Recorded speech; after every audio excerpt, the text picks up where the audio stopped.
If you want me to change the world, oh God, I need you to change me. In real time, human time. When I try to make an impact, my pride, my ego, my vanity, my feelings and emotions and deep-rooted past traumas, they come up and muddy the water. Furthermore, my insight only reaches into the past. And all things in the future don't follow the dictates of the past. God, I would need for you to work in me and through me to change the world. Change me like only you can. A prison system, it markets to its stockholders reform.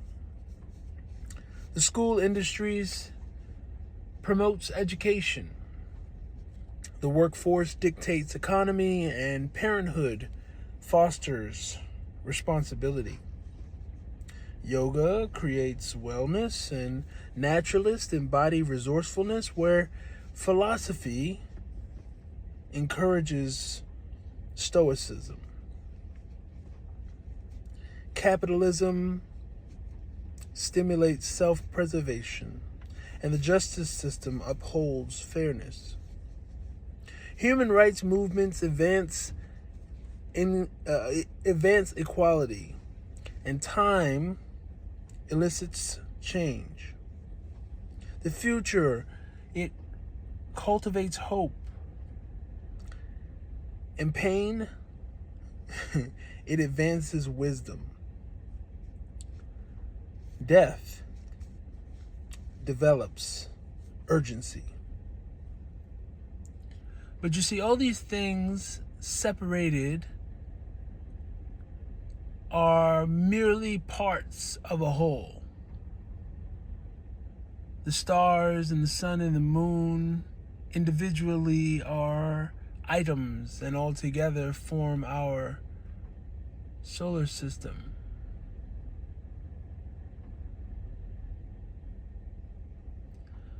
Strangely enough, mysteriously enough, uniquely enough, your word promotes all these things, explains all these things.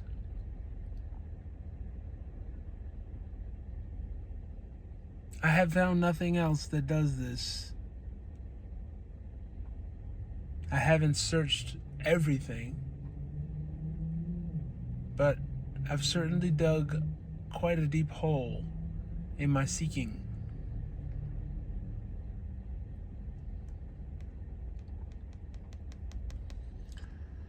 Today's reading is going to be about in the book of Ecclesiastes.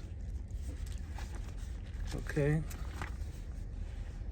so I'm reading from the New Living Translation.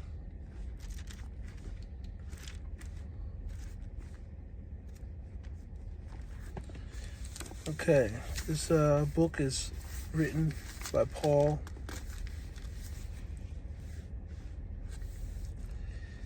And we're going to start at chapter 1, verse 3.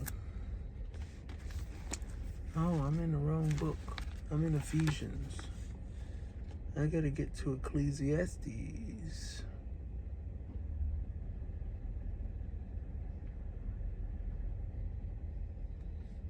Okay, we're at 5:30.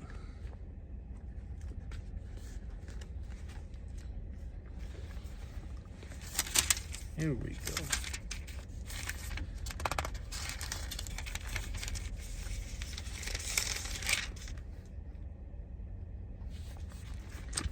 Chapter 1. These are the words of the teacher, King David's son, who ruled in Jerusalem. Everything is meaningless, says the teacher. Completely meaningless. What do people get for all their hard work under the sun? Generations come and generations go, but the earth never changes. The sun rises and the sun sets, then hurries around to rise again. The wind blows south and then turns north. Around and around it goes, blowing in circles. Rivers run into the sea, but the sea is never full. Then the water returns again to the rivers and flows out again to the sea. Everything is wearisome beyond description. No matter how much we see it, we are never satisfied. No matter how much we hear, we are never content. History repeats itself. It has all been done before. Nothing under the sun is truly new. Sometimes people say, here's something new, but actually, it's old. Nothing is ever truly new. We don't remember what happened in the past, and in the future generations, no one will remember what we are doing now. I, the teacher, was king of Israel, and I lived in Jerusalem. I devoted myself to search for understanding and explore my wisdom, everything being done under the sun. I soon discovered that God has dealt a tragic existence to the human race. I observed everything going on under the sun, and really, it is all meaningless, like chasing the wind. What is wrong cannot be made right, and what is missing cannot be recovered. I said to myself, look, I am wiser than any of the kings who ruled in Jerusalem before me. I have greater wisdom and knowledge than any of them. So I set out to learn everything from wisdom to madness and folly. But I learned firsthand that pursuing all this is like chasing the wind. The greater my wisdom, the greater my grief. To increase knowledge only increases sorrow. Chapter 2. I said to myself, come on, let's try pleasure. Let's look for the good things in life. But I found that this too was meaningless. So I said, laughter is silly. What good does it do to seek pleasure? After much thought, I decided to cheer myself with wine. And while still seeking wisdom, I clutched at foolishness. In this way, I tried to experience the only happiness most people find during their brief life in this world. I also tried to find meaning by building huge homes for myself, by planting beautiful vineyards.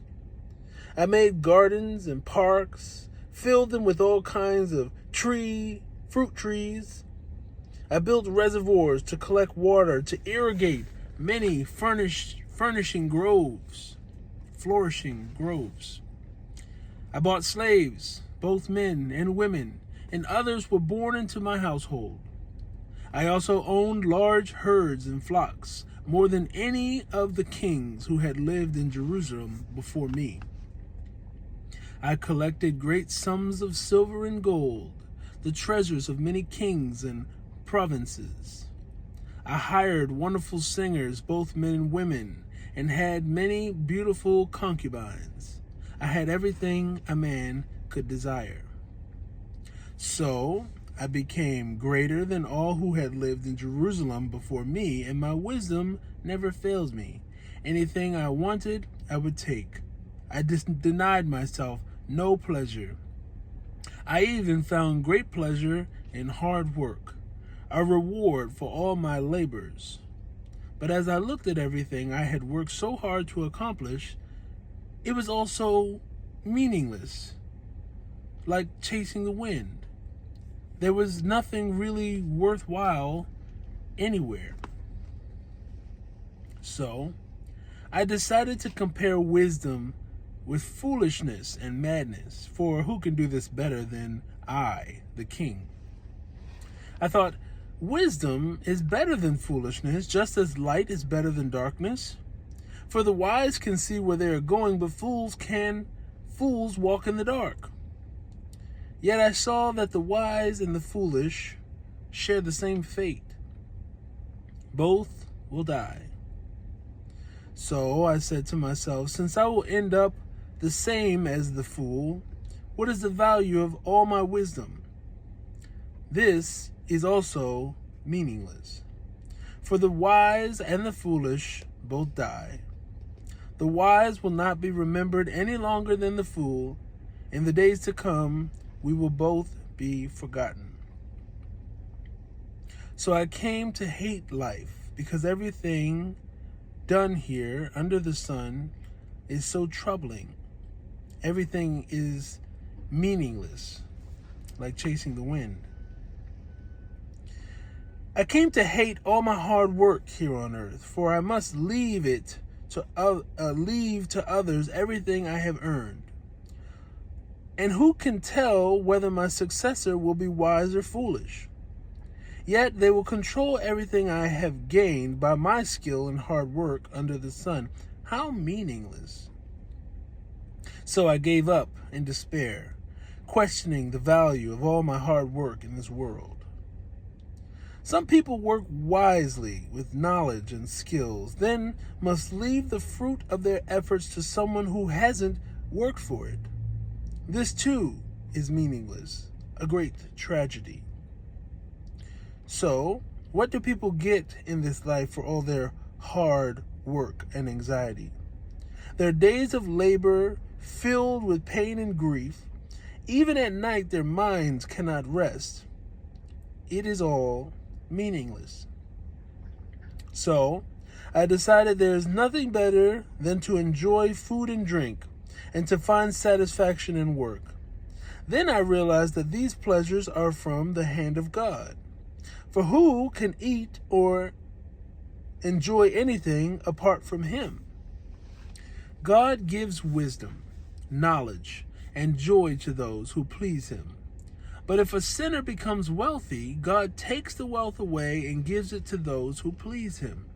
This too is meaningless, like chasing the wind. Chapter 3. For everything there is a season, a time for every activity under the sun, a time to be born and a time to die, a time to plant and a time to harvest, a time to kill and a time to heal, a time to tear down and a time to build up, a time to cry and a time to laugh, a time to grieve and a time to dance, a time to scatter stones and a time to gather stones, a time to embrace and a time to turn away, a time to search and a time to quit searching, a time to keep and a time to throw away, a time to tear and a time to mend, a time to be quiet and a time to speak, a time to love and a time to hate, a time for war and a time for peace. What do people really get for all their hard work? I have seen the burden God has placed on us all, yet God has made everything beautiful for its own time. He has planted eternity in the human heart, but even so, people cannot see the whole scope of God's work from the beginning to the end. So, I concluded there is nothing better than to be happy and enjoy ourselves as long as we can. And people should eat and drink and enjoy the fruits of their labor, for these gifts are from God. And I know that whatever God does is final. Nothing could be added to it or taken away from it. God's purpose is that people should fear Him. What is happening now is happened before. And what will happen in the future has happened before. Because God makes the same thing happen over and over again. I also noticed that under the sun, there is evil in the courtroom. Yes, even the courts of law are corrupt. I said to myself, in due season, God will judge everyone, both good and bad, for all their deeds. I also thought about the human condition, how God proves to people that they are like animals. For people and animals share the same fate, both breathe and both must die. So people have no real advantage over their animals. How meaningless. Both go to the same place they came from. Dust, they return to dust. For who can prove that the human spirit goes up and the animal spirit goes down into the earth? So I saw that there is nothing better for people than to be happy in their work. That is our lot in life, and no one can bring us back to see what happens after we die. Chapter 4. Again, I observed all the oppressions that take place under the sun. I saw the tears of the oppressed, with no one to comfort them. The oppressors have great power, and their victims are helpless. So I concluded that the dead are better off than the living. But most fortunate of all are those who are not yet born, for they have not seen all the evil that is done under the sun. Then I observed that most people are motivated to success because they envy their neighbors. But this too is meaningless, like chasing the wind. Fools fold their idle hands, leading them to ruin. And yet, better to have one handful with quietness than two handfuls with hard work and chasing the wind. I observed yet another example of something meaningless under the sun. This is the case of a man who is all alone, without a child or a brother, who works hard to gain as much wealth as he can, but then he asks himself, who am I working for? Why am I giving up so much pleasure now? It is all so meaningless and depressing. Two people are better off than one, for they can help each other succeed. If one person falls, the other can reach out and help. But someone who falls alone is in real trouble. Likewise, two people lying close together can keep each other warm. But how can one be warm alone? A person standing alone can be attacked and defeated, but two can stand back to back and conquer. Three are even better, for a triple braided cord is not easily broken. It is better to be poor but wise, young than old, and foolish king who refuses all advice. It is better to be a poor but wise youth than an old and foolish king who refuses all advice. Such a youth could rise from poverty and succeed. He might even become king, though he has been in prison. But then everyone rushes to the side of yet another youth who replaces him. Endless crowds stand around him, but then another generation grows up and rejects him too. So it is all meaningless, like chasing the wind. As you enter the house of God, keep your ears open and your mouth shut. It is evil to make mindless offerings to God. Don't make rash promises, and don't be hasty in bringing matters before God. After all, God is in heaven, and you are here on earth, so let your words be few. Too much activity gives you restless dreams. Too many words make you a fool. When you make a promise to God, don't delay in following through, for God takes no pleasure in fools. Keep all the promises you make to him. It is better to say nothing than to make a promise and not keep it. Don't let your mouth make you sin. Don't defend yourself by telling the temple messenger that the promise you made was a mistake. That would make God angry, and he might wipe out everything you have achieved. Talk is cheap, like daydreams and other useless activities. Fear God instead. Don't be surprised if you see a poor person being oppressed by the powerful, and if justice is being miscarried throughout the land. For every official is under orders from higher up, and matters of justice get lost in red tape and bureaucracy. Even the king milks the land for his own profit. Those who love money will never have enough. How meaningless to think that wealth brings true happiness. The more you have, the more people come to help you spend it. So what good is wealth, except perhaps to watch it slip through your fingers? People who work hard sleep well, whether they eat little or much.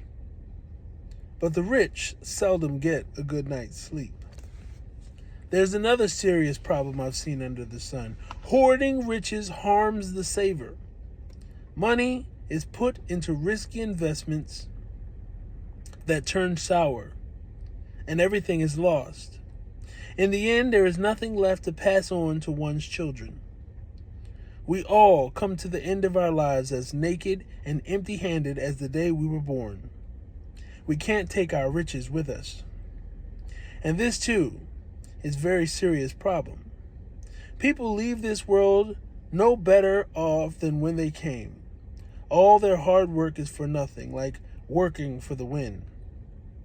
Throughout their lives, they live under a cloud, frustrated, discouraged, angry. Even so, I have noticed one thing, at least that is good. It is good for people to eat, drink, and enjoy their work under the sun during the short life God has given them, and to accept their lot in life.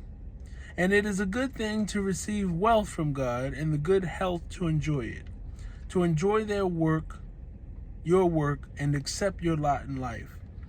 This is indeed a gift from God. God keeps such people so busy enjoying life that they take no time to brood over the past. Chapter 6. There's another serious tragedy I have seen under the sun, and it weighs heavily on humanity. God gives some people great wealth and honor and everything they could ever want, but then he does not give them the chance to enjoy these things. They die, and someone else, even a stranger, ends up enjoying their wealth. This is meaningless, a sickening tragedy. A man might have 100 children and live to be very old, but if he finds no satisfaction in life and he doesn't even get a decent burial, it would have been better for him to be born dead. His birth would have been meaningless, and he would have ended in darkness. He wouldn't even have a name, and he would never have seen the sun or known of its existence. Yet he would have more peace than in growing up to be an unhappy man. He might live 1,000 years twice over, but still not find contentment. And since he must die, like everyone else, well, what's the use? All people spend their lives scratching for food, but they never seem to have enough. So, are wise people really better off than fools? Do poor people gain anything by being wise and knowing how to act in front of others? Enjoy what you have, rather than desiring what you don't have. Just dreaming about nice things is meaningless, like chasing the wind. Everything has already been decided. It was known long ago what each person would be, so there's no use in arguing with God about your destiny. The more words you speak, the less they mean. So what good are they? In the few days of our meaningless lives, who knows how our days can be spent? Our lives are like a shadow. Who can tell what will happen on this earth after we are gone? Here, I'm going to pause the video, and I'm going to do a second part to this, where I finish the Ecclesiastes. Ecclesiastes has 12 chapters, so we just finished up chapter 6, and we'll be reading chapter 7 through 12 in the second part of the video. I hope you enjoyed. Thank you for watching.